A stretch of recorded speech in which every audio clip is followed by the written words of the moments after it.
Bonsoir à tous et merci d'être avec nous dans ce nouveau journal. Voici tout de suite les principaux titres de l'actualité de ce jour. Et Radio Narmapian annonce son intention de former un nouveau groupe parlementaire en vue de la désignation du Premier ministre, désignation qui se fera selon toute vraisemblance en dehors du cadre constitutionnel. Le bras de fer continue entre l'État et les grossistes au sujet des contrôles fiscaux. Les grossistes du pavillon dans laquelle s'y mettent aussi. Ils sont entrés en grève depuis ce jour. Des industriels réunionnais visitent la plus grande chocolaterie de Madagascar. Des échanges d'expériences entre les industriels malgaches et ceux de l'île voisine sont prévus pendant leur visite à Madagascar. À l'étranger, les recherches ont repris dans l'océan Indien pour retrouver le Boeing 777 de la Malaysia Airlines. La zone de recherche a été déplacée dans le nord-est. YouTube interdit en Turquie après Twitter, après la publication sur Internet d'un enregistrement d'une réunion pirate évoquant une intervention en Syrie.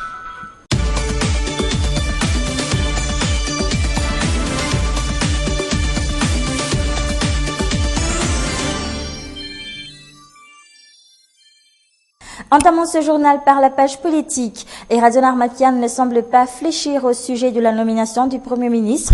Selon les dernières informations reçues, il envisage maintenant de créer un nouveau groupe parlementaire en vue de la désignation du chef de gouvernement.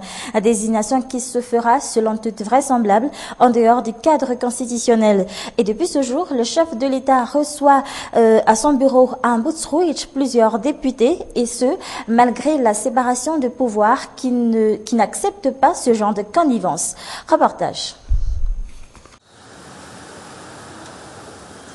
Au lendemain de la dissolution du bureau permanent de l'Assemblée nationale, un Bootsrouich est en ébullition.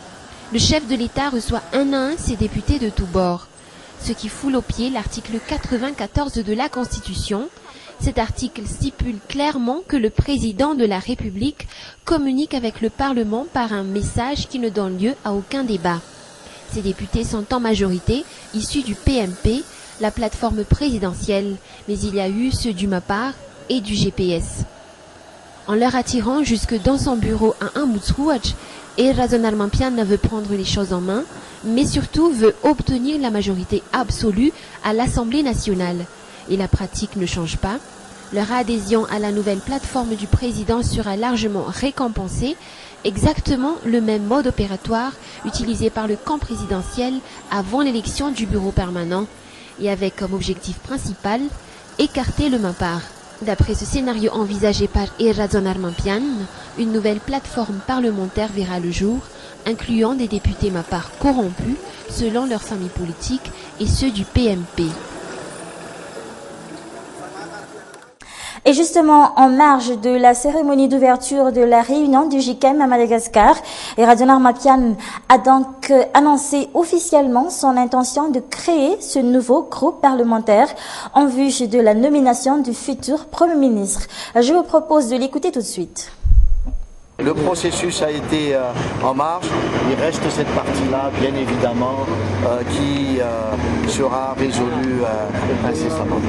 C'est donc le suspense autour de la nomination du Premier ministre, mais selon certaines indiscrétions, la poste de Premier ministre pourrait revenir à Adjanjananarville, le leader du groupement politique MMM et ex-vice-premier ministre durant la transition d'Andradzwil.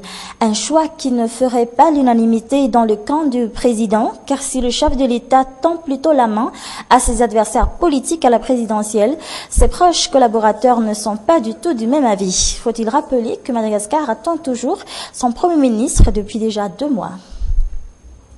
Le JICAM change de nom et d'objectif après avoir mené les séries de médiation politique dans la crise malgache. Désormais, l'ex-JICAM se posera en tant que médiateur entre la Grande Île et la communauté internationale. À partir de maintenant, cette entité se penchera davantage sur les questions économiques et financières, entre autres sur les relations de Madagascar avec ses principaux bailleurs de fonds. Explication.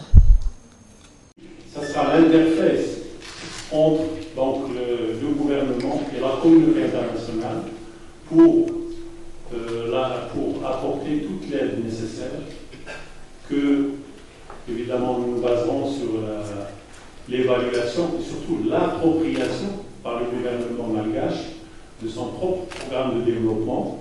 Une fois qu'il aura arrêté donc, ses lignes directrices, ses priorités, les programmes concrets avec lesquels il commencera, ce groupe de soutien est à la disposition. Donc pour faire d'abord un travail d'explicitation, mais également de soutien en termes de génération de contributions concrètes des partenaires internationaux de Madagascar, que ce soit des institutions de Bretton Woods, de la Banque africaine de développement ou des partenaires à titre individuel, l'Union européenne et bien d'autres. Je pense que vous avez beaucoup d'amis et que une fois maintenant que la situation est redevenue à la normale, je crois que vous êtes en droit de vous attendre à un soutien concret de la communauté internationale pour le développement du pays. Dans un tout autre sujet, une délégation d'industriels réunionnais est dans nos murs actuellement. Ils sont ici pour rencontrer les industriels malgaches. Et ce matin, ces opérateurs ont visité une des plus grandes chocolateries de Madagascar. Visite qui a permis de savoir que les techniciens malgaches manquent cruellement d'expérience avec les nouvelles technologies. Et cela a un impact sur la qualité des produits issus des industries malgaches. Armis Sarakutpe et Yves Chanel. La visite de cette chocolaterie de la capitale entre dans le cadre des rencontres professionnelles entre le syndicat des industriels malgaches et les industriels réunionnais. La qualité des produits et l'entretien des machines sont passés à la loupe en vue d'un échange d'expériences, deux points qui posent problème pour les industriels malgaches.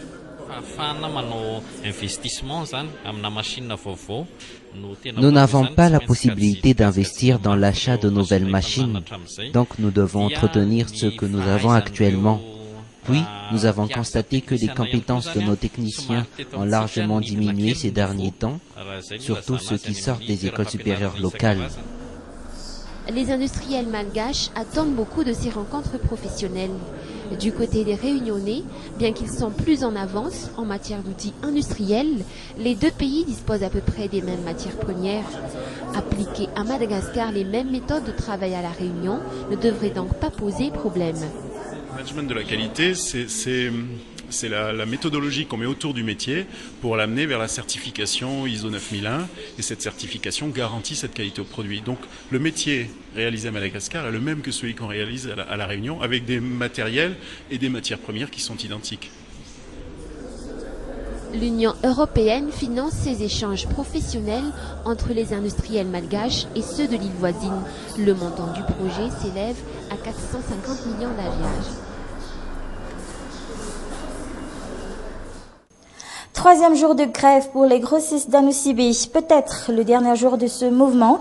Si ces grossistes acceptent le consensus trouvé entre leurs représentants et le directeur général des impôts lors de la rencontre d'hier, la DGI n'aurait pas accepté de suspendre les contrôles fiscaux. Il n'y aura pas par contre de sanctions. Les grossistes peuvent aussi appeler le numéro vert si jamais il y a un malentendu durant le contrôle fiscal. En revanche, les deux parties n'ont trouvé aucun consensus sur la question de l'alignement des impôts pour tous les grossistes de Madagascar. Et puis, les grossistes du pavillon d'Analaké les rejoignent aussi le mouvement de grève entamé par ces grossistes d'Anousibé. Les revendications sont les mêmes. Ils veulent avant tout apprendre un peu plus sur les questions liées à la fiscalité avant de se soumettre aux exigences de la Direction générale des impôts. Anna Muriel et Yves Chanel. Un vendredi pas comme les autres, la majorité des grossistes du pavillon d'Analaké est en grève. Surprise totale pour les clients, comme ce père de famille qui a mis des heures à faire ses courses. J'ai prévu faire mes courses. Toutes les boutiques sont fermées à ma grande surprise. Cela chamboule tout mon programme en l'air. J'allais réparer des boutons dans cette boutique qui s'est fermée. D'autres sont même obligés d'aller ailleurs pour faire leurs achats, d'autant plus qu'il existe beaucoup de marchés autres que le pavillon d'Analaké.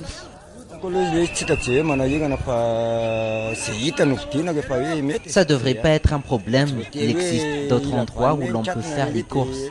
Je peux faire mes courses à Antanmin. Je viens de là-bas, mais juste que c'est ici que je le fais habituellement.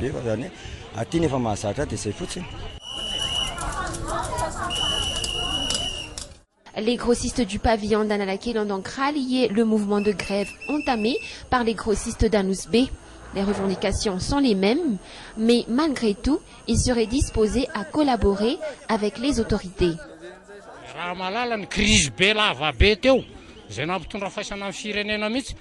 On sait tous qu'il y a eu une crise. On ne refuse pas de se plier aux règles fiscales, mais tout ce qu'on demande, c'est qu'un peu de temps pour régler nos impôts. Apparemment, des représentants des grossistes du pavillon d'Analakil auraient tenté d'approcher des responsables de la DGI pour discuter de la situation, mais en vain. L'État devrait plutôt effectuer un contrôle des marchands qui ne sont pas dans le formel, avant de s'en prendre à nous qui sommes en règle.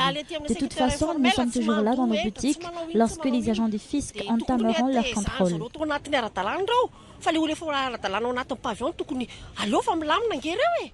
En attendant une évolution de la situation en leur faveur, les grossistes du pavillon d'Analakil envisagent de poursuivre la grève, même si certains ont quand même choisi d'ouvrir leur boutique ce jour. C'est la fin de cette édition. Merci à vous de l'avoir suivi jusqu'à la fin.